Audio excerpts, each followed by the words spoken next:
YouTube, hello, welcome back to Final Fantasy VII Ever Crisis. I have to go over the Trial of the Summons Fury exchange. So I am going to go over these. These are the limit break weapons that are currently available in the Trial of the Summons Fury exchange. This does go all the way up to the half anniversary limit break banners, which is really, really good. And I'm going to go over each of these, whether or not I think it's something that's worth the voucher, and we'll kind of go from there. So at this point, as far as I can tell, it looks like we get 2 of these limit break vouchers total.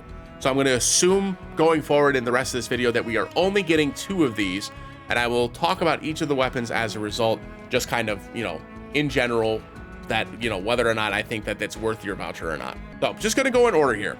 Stream Saber is a physical ice weapon that does up to 900% ice damage for Cloud. This is a solid ice weapon, and if it was a week ago, I tell you that this is probably on the weaker side.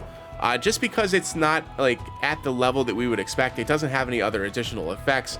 It doesn't really give you the kind of damage support that we see from damage weapons in the game right now compared to the rest of the options in this list. It doesn't mean that this is bad. It's very good. 900% is fine. But the problem is that with these limit breakout weapons, fine is usually not good enough. And if you're only going to get it OB0, 500% is not enough, right?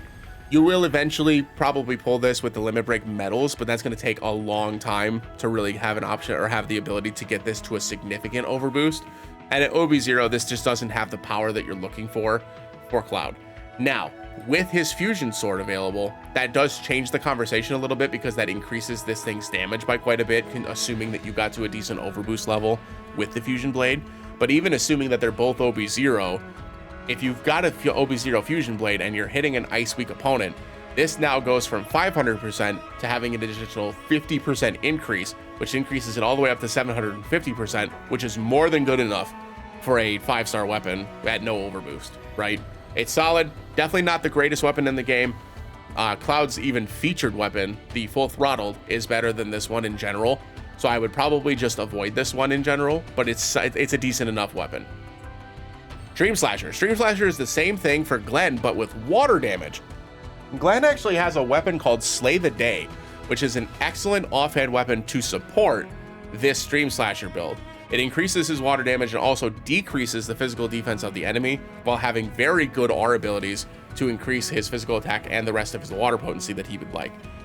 It's a solid weapon. It's still one of the better weapons in the game, and if you're able to give Glenn exploit weakness, he does do solid damage with this. However, since this weapon was introduced, they introduced the overspeed rolls, and Glenn was given the tank overspeed roll.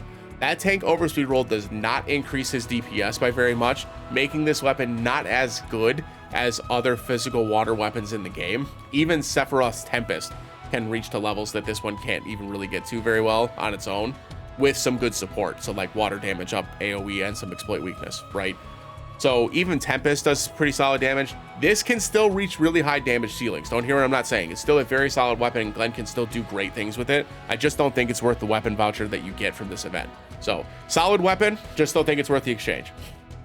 Stream Guard is one that I can tell you immediately I would never pull for. This was pretty weak on release, and then was immediately outclassed when they released Tifa Shell Knuckles, I think about a month and a half later. So Tifa Shell Knuckles almost instantly outclassed this weapon, and it still does to this day. The R abilities are not very strong. 28 points of fire potency is way too low for a main hand fire weapon.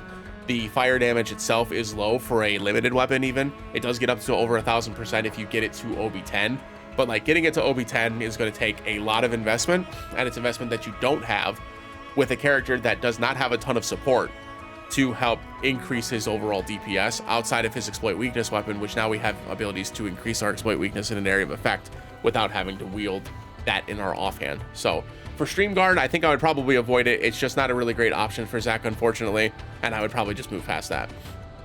Protector's Blade is another one that I would probably avoid. Non-elemental damage in this game does have its place, and it's nice to have. And in this case, 900% area of effect magic non-elemental damage is very solid, and a 30% increase that increases this up to, I believe the total is 1170 for a single target attack. If I have that math done right, which I'll do after the recording here. But it's definitely a solid weapon. It's certainly not a bad weapon, but non-elemental damage, while it does have its place, is typically not used in today's metagame. Most things have an elemental weakness, and if they don't, we have the ability to give them an elemental weakness now, which makes these non-elemental weapons a little bit weaker In terms of just overall DPS, the other issue with this one, and I use issue in the tightest of air quotes I possibly can, is that the original Sephiroth's banner, he has an area of effect magic attack damage weapon that does 1340%, which is significantly higher than this one.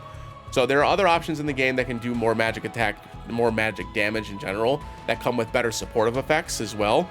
And it's just not worth the investment when it comes to the voucher. So I would avoid Protector's Blade as well. White Dog is one of the first ones that I can give you a pretty good solid, like, yeah, I could see it. This is a solid earth weapon that does a decent amount of damage even in OB0. This is the only good magic earth weapon in the game right now. And while I do anticipate that that will change over the coming months, right now it has not changed, and Vincent is just the premier magic earth DPS in the game. The next highest is Lucia, whose Holiday Revolver is fine, but Lucia is also not a DPS role, not an attacker role, right? She's a supportive role, so she doesn't get to hit the damage ceilings that someone like Vincent can. So keep that in mind. Vincent also has a really good earth support weapon in Kugel Blitz in his kit that's in his featured pool. So pulling this is something that you can actually support, which is awesome. And, you know, it's still very, very solid weapon. Hasn't really changed all that much. It's still very good and definitely worth getting. So one of the good options in the kit, in the pool here. Bahamut Greatsword, if you had asked me last week, I'd have told you that this is probably one of the lower tier options, but still decent because it has the ability to give Cloud a haste. And this non-elemental set damage is a great way to clear content super easily. Now that his Fusion Blade is available, that will almost certainly be his offhand weapon in probably 99% of his builds going forward. And that makes Bahamut Greatsword a lot less useful, right? This is not likely to be used on Cloud. I don't think that you're going to even be prioritizing this at all, except for stages that you really need the haste to try to do more damage in a short period of time. And literally the only times that you're going to be doing that are for things like battle rankings and guild battles, which those only come around every month. So it's not going to be consistently good enough to be worth warranting putting an investment in for your ticket voucher, and I would avoid this one. Now we've got to a high tier option. Bahamut Rod is one of the best options in this list, if not the best option. This one gives not only a really good healing effect for Aerith, it also increases your entire team's defense, and has an effect where if Aerith's HP is super low, it gives your entire team, excluding Aerith, +1 ATB, helping them get more damage off while you're trying to heal things back up. It's a very solid weapon with great R abilities, just in general, but the real kick and the real reason why this is good is because of its materia slots. The materia slots for this weapon give a heal boost, which means you can put a cure materia here and it gets a 20% boost, giving her a very good single target heal if you need it. And it's one of the very few weapons in this game that has an Asuna all slot. And what this means is that if you're fighting an opponent that gives your entire team poison, you can put Asuna poison in this slot and it will use the Asuna poison effect on your entire team, removing the poison effect from your entire team with a single cast. That is a huge saving in ATB and matters a ton when it comes to trying to get through some of the more difficult stages in this game. So if you do not have Bahamut Rod, if you do not have it available, this is an excellent choice for one of your vouchers. Definitely worth looking at for sure. Bahamut Cutter is one of the best single target physical damage weapons in the game, and it also comes with a magic defense buff, which was the first time we had seen an offensive weapon of this caliber come with a defensive buff on top of it, while having excellent R abilities and decent enough materia slots. This is a solid weapon. The only real issue, again, much like Sephiroth's weapon, is that it comes with a non-elemental attack, which typically is not very useful in today's metagame, or in today's game in general, more accurately.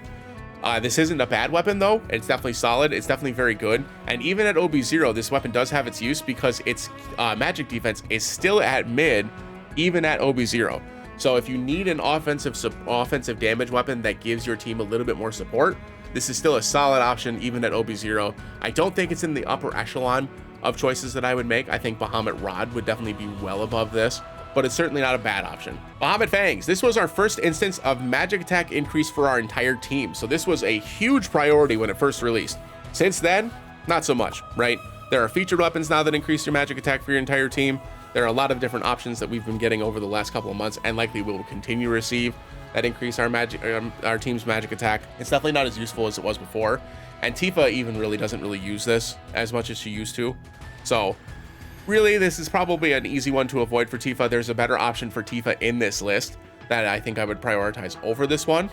But this one is just, it's solid, but not great, right? It's just, it's okay. Tranquility. So this is another one that I think is a pretty easy one to say that I don't recommend. Although Angeal does have a solid reason to have a weapon that gives Provoke and Veil. He has weapons in his featured pool that give Provoke and Veil, and the 940% with physical water damage, while good, is not really necessary, right? This is a pretty easy one to just kind of skip over. Don't really need to think about this one. This one's just kind of, it's fine, right? Not good, not great, it's fine. Blue Daffodil Gloves. This is the one where Tifa's probably, if you're choosing a Tifa weapon, this is probably the one that you want to pick. I would wait until the Tifa banner information comes out just to make sure that that doesn't outclass this one. Even though I don't expect it to, it's still a solid option, and it's still a solid possibility that the new weapon is better than Tifa's Daffodil Gloves. But right now, this is the weapon that Tifa is putting in her offhand of basically every single build in the game. There are some exceptions now, because we do have options that increase exploit weakness for our entire team. So that opens up Tifa to then have a different weapon in her offhand, which is nice. But otherwise, this is still an excellent option. And I have had this at OB0 since its release, and it's helped me clear a ton of content as a result. So OB0 Daffodil Gloves, definitely a great option.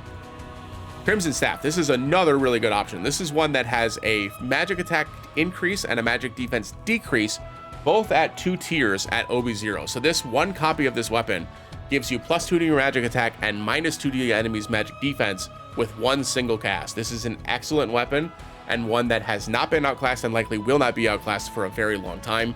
This is a solid option, and at OB0, this is one of the most efficient OB0 support weapons in the game. So if you don't have a magic attack increase and you don't have a magic defense decrease that you're really excited about, if you're building around Aerith, this is a solid weapon and definitely worth investing in if you have one of those vouchers. Rocket Lance. So Rocket Lance for Cid is one of the only weapons in the game that actually have so much of an impact on a character that they actually gain or lose viability if they have the weapon in their kit. Cid does not have a ton of use in Ever Crisis at this point, unless he has his Rocket Lance available. Rocket Lance was the first instance of Enfeeble in the game. We've obviously gotten a lot more options for Enfeeble in the game now, including original Sephiroth just has it as a limit break, which is obviously nice. But Cid is not super useful in this game at this point, outside of lightning resist decrease rounds where you're using Dragoon Lance, or if you have Rocket Lance, you're able to do Enfeeble and some ice resist down, which is obviously very good. It's definitely a good option. If you want to build around Cid, I would say that this is probably a necessity. If you really like Cid and you want to build Cid on your account, you definitely want this on your roster. So this is probably a priority. If you're not building Cid, I don't think this is anywhere close to worth it. And now we're up to the half anniversary weapons. So all of these weapons have some use. I just went over these with the I did a banner review video that went over all of the half anniversary weapons that were rerun. So if you're interested in checking those out, I do have those here on my channel. But the Blade of the Worthy is very good. This is one that gives a 25% exploit weakness, just like Tifa's. So all the same notes about Tifa's weapon apply here, right? It was very good when it released. Now that we have options that increase or give our team exploit weakness to the entire team, it's not necessary anymore. And now that Sephiroth is fighting a team slot with his original form, it's a little less of a priority than it was maybe a week ago, right?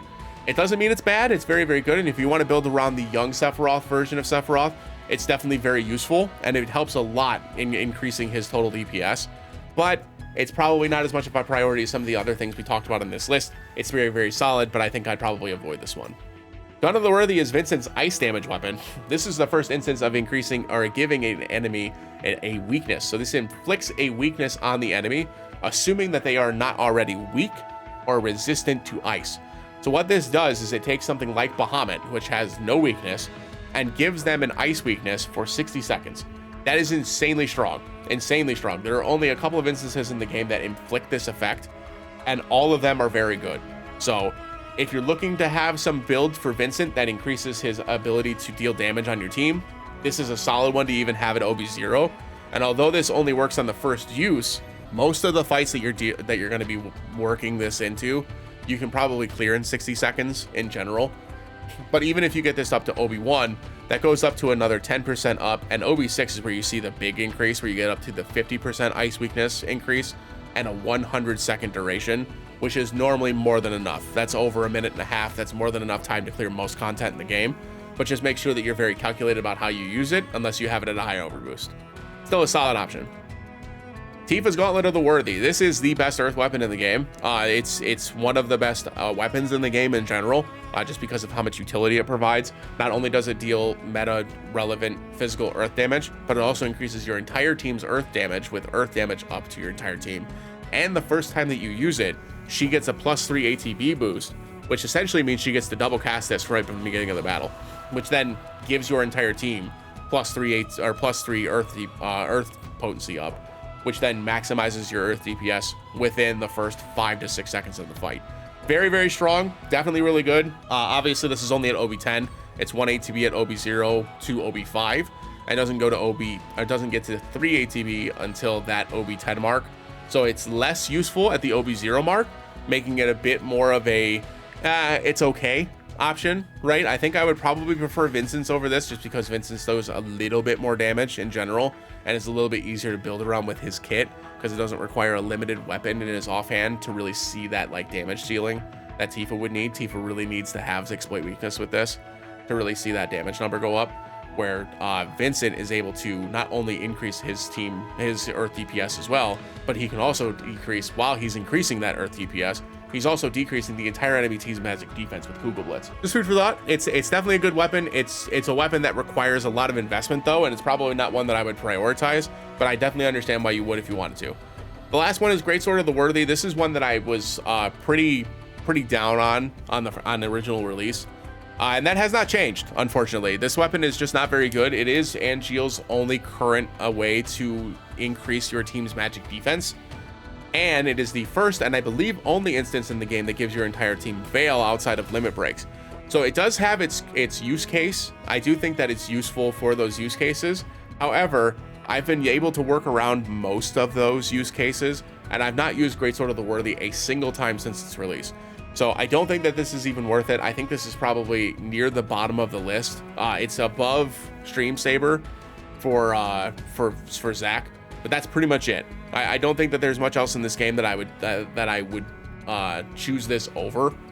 Even though I think Angeal is one of the better characters in the game, I think that this weapon is probably one of the least impressive limited weapons they've released in the last 2 years. So that's just my opinion though. Obviously, if you like Angeal or if you think this weapon's very, very good, feel free to do whatever you want.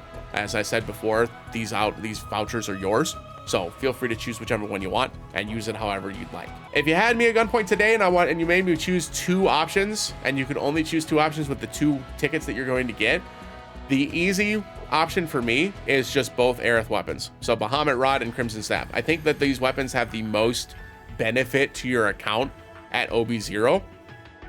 And everything else in this list is supplemented by the fact that there are other options in the game that give those effects, either exploit weakness, the damage that they deal, or the other status effect that they inflict, right? There are other options for Enfeeble in the game. You don't need Sid's Rocket Lance. There are other ways to give exploit weakness. You don't need Daffodil Gloves or Blade of the Worthy. There are other weapons that increase your team's earth resist or earth damage up, so you don't need Gauntlet of the Worthy, right? There are other ways to get around. Like, there are better ice weapons in the featured pool, there are better fire weapons in the featured pool, water weapons in the featured pool. There are other ways around that, where Bahamut Rod and Crimson Staff at OB0 gives you a starter kit for Aerith to make her a premier heal and magic support in the game right off the rip, right? Makes her immediately that good at both of those things. So that's what I would choose if I was you. I think both of those weapons are still in the upper echelon of usefulness in the game, and I think that they're the most useful at the lower overboost. Obviously, if you're a returning player and you already have some of these weapons, you can just try to get one at a higher overboost, right? If you want to try to increase the overboost of some of these weapons, you can do that as well. But other than that, that's kind of what I feel about these weapons. Much like with the gear voucher video that I went over, I did decide to separate this into its own video just because of the length. We talked about this for a little too long. I didn't want the other video to be too long. The truth is that the limit break weapons, there are only 2 off the top of my head that I absolutely would not choose, and that is Stream Guard and Greatsword of the Worthy. The rest of the options in here you can build around and use to some capacity. Even if I think that they're a little bit weaker, such as Stream Saber, Slasher, and Protector's Blade, I think that all 3 of those weapons are weaker. They're still solid and they're still fine, right? You can still do stuff with them. They're still useful in the fact that they have the All Allies effect, which is very, very good for support build or for sub weapons, right? So even if you don't use this as a regular weapon, it's still good for a sub slot as well. and there are still uses for it in the game. So all of these limit break weapons are good enough to have, so don't feel like you have to like do something that's the quote-unquote meta pick. Pick the one with the character that you like and the character that you want. If you're building around Tifa, get Tifa's weapons, right? If you're building around Aerith, get Aerith's weapons. If you're building around Cloud, get Cloud's weapons, etc., right? Just have fun with the game, enjoy it, and have fun with it. If you guys are interested, feel free to let me know if you're interested in getting some guides for some of these trial clears. These don't seem very difficult in general for most players. For folks that are new to the game, they might be pretty difficult in general, and I won't be able to do many, like, you know, OB0 type guides because a lot of my weapons are already fully overboosted, so there's not a whole lot that I can do with that. But, you know, build around the stuff that you see. So, like, as an example, when we're logging in right now, we're going to get Tifa's Shell Knuckles, which is magic fire damage, and we're going to get Vincent's Holiday Arm, which is physical fire damage. Use those two to then take on Shiva for the physical and magic sides, right? Because you're already going to have a really solid weapon that does damage of that type for those stages. So try to clear it with using those weapons that we get for free. Make sure that you're utilizing it to the best of your ability. But if you do need guides on these, feel free to let me know. But I appreciate y'all watching. If you haven't already, make sure you like the video, comment, and subscribe. I appreciate y'all being here. Hope you all enjoyed these couple of videos that we released to help out with the newer players in this game. Obviously, we're in maintenance right now. I'm going to upload these during maintenance. So hopefully these help once you're able to log back in. And yeah, I appreciate y'all being here. Hope you all have a great rest of your day. And as always, we'll see you again in the next one. Have a great day, everybody. Bye.